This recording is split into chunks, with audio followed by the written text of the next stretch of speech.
we're going to start with this question from Pavel S. Hi DF, love the show! Exclamation point. Do you think the GTA 6 trailer is captured on PS5 Pro? We assume this is gameplay captured from the target machine, but we don't know which one. When GTA 6 is released in 2025, PS5 Pro is rumored to already be available. And given how high-profile release that is, I'm sure Sony had already delivered the dev kit to Rockstar. Given they want to capture the best quality capture, do you think they may have used PS5 Pro, but they can't admit it yet since it's not public? I think that footage looks too good for a standard PS5. Cheers! Exclamation point. Well, this would be surely the biggest embargo NDA break of all time if they did that, unless Sony were in on it, of course. But I think we can safely assume that it's not the PS5 Pro. I mean, Alex, you were talking about certain pixel counts that cropped up within the GTA 6 trailer, and it kind of falls within expectation management levels for the standard PlayStation 5, I'd have thought. Yeah, I mean, just to reiterate what I said there, I think that 1440p-ish resolution at 30 FPS, we've already seen Unreal Engine 5 titles, which are using a form of... We saw, like, the Matrix demo. Don't forget, we saw that Matrix demo running on your own PS5. That looked pretty similar to what we're seeing here with GTA 5. Would you agree with that? Like, and obviously it doesn't have the Miami aesthetic. It doesn't have a lot of vegetation or anything like that. But there was a lot of crowds of people. There was extreme hardware ray tracing for reflections and GI. And there was also some next gen car tech there, like the way the cars deformed was really cool. You know, and then there's the visuals of the cutscenes. I would totally say we're on par with what we saw. Yeah, you know, like outrageous. We've already seen stuff like we've already seen that Matrix demo running on your console right in front of you. So I don't think this is anything that is too far flung. And the internal resolutions on console for that and that older version of Unreal Engine 5 there, you know, like in the cutscenes it was a little bit lower, but it was presentable. Like, you know, there's a lot of stuff. I don't think this looked anything like mind-bendingly different than what I've seen high-end Unreal Engine 5 demos do, basically, is what I want to say. Yeah, would you concur with that? Yeah, I think when you look at games that we have access to so far that are pushing the state-of-the-art in graphics technology, you know, 1440p, 30 FPS, 2 ray tracing effects, you know, it seems pretty plausible to me based on what we've seen so far. So I would concur. I mean, some of it's contingent on, like, hey, maybe if they introduce some upsampling in there, maybe the resolution goes down a bit internally, but the output looks better or whatever. There are some tweaks around the edges that we might see depending on how the final code arrives. But I think it's reasonable considering that class of hardware. If this was PS5 Pro, I mean, that would certainly suggest a different experience altogether for the weaker machines. So I hope it's not. I don't think it's representative of PS5 Pro. Fair enough. But we're staying on the subject. Sorry. This one from HBAO Max. I love that setting. One of my favourite Patreon usernames. It's up there with agonising rectal pain for sure. Yeah. But with a PS5 Pro likely to arrive, how could Rockstar enhance the game to take advantage of the hardware? Will there be enough CPU headroom to create a solid performance mode? And this was actually... it's interesting because there are a number of people online who claim to have knowledge of the APU that's going to be within PlayStation 5 Pro.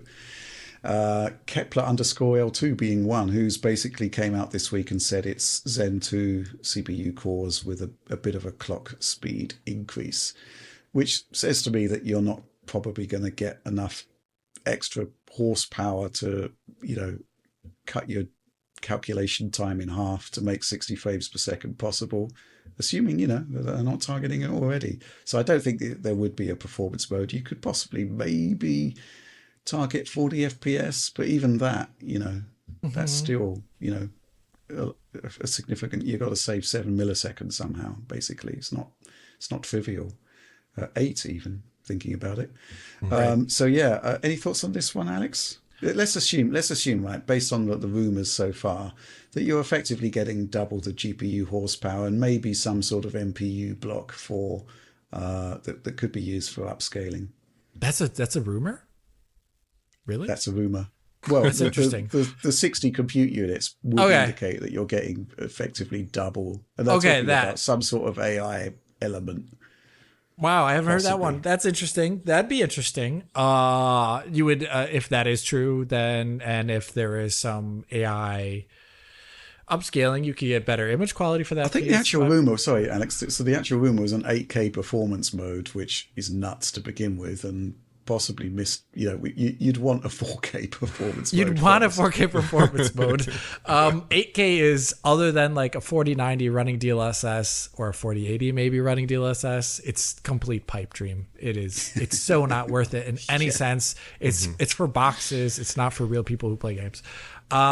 So in light of that, I would say don't say it's 8K, but if there is really this AI unit, greater image quality.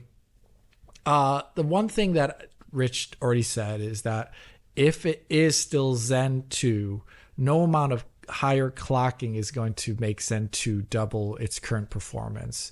And if the game is targeting 30 FPS on the base consoles and is going to be filling up as much of that CPU time as possible, which sounds like what Rockstar would do, then I would imagine that would have trouble getting up to a really great 60 without compromises. Now, technically, there could be enough CPU increase. Like, what if they increase the clock speed by like 33% or something like that? Like 1 gigahertz on top of what it already is. Then with, 33% more IPC per core, and you turn down some graphical settings, maybe you could start getting closer there. Like, because it wouldn't be like a straight just like Xbox One X thing. Or no, Xbox One X is a bad maybe example of that. It wouldn't be like the cross-gen thing where we saw where it could just run the previous game flat out at 60 completely fine. It would have to require a compromise to do that, I think.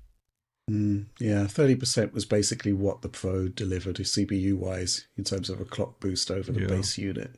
Yeah. Do you have any ideas, Oliver, on this? My gut feeling is it would simply be a cleaner presentation. Well, the obvious place to go with this is to say, well, what if they used FSR3? Oh, I didn't think about that. From 30 to 60? Not so good, maybe questionable. But who knows? Who knows? I think on the CPU front, certainly to run the game traditionally or conventionally, probably not going to be there. If we're talking about, let's say, Zen 2 at 4 gigahertz, which I think would be reasonable considering, how you optimize the substrate for different architectures. I think it's not going to be a super high clock CPU. That's probably not likely. So, Zen 2 at 4 gigahertz is not going to really give you that performance uplift. Presuming the game is pushing systems hard at 30, you're not going to get 60 out of a PS5 Pro. I couldn't imagine. No, I don't think so either. But, who knows? Who knows? We just don't know at the moment. We've had one trailer to look at. Certainly indicative of what they're aiming for, which is super ambitious, I'd say. And, the concept that they've gone out there and said, here's trailer 1. Well, let's wait for the other trailers because I'm sure they're going to be fantastic and probably even more illuminating.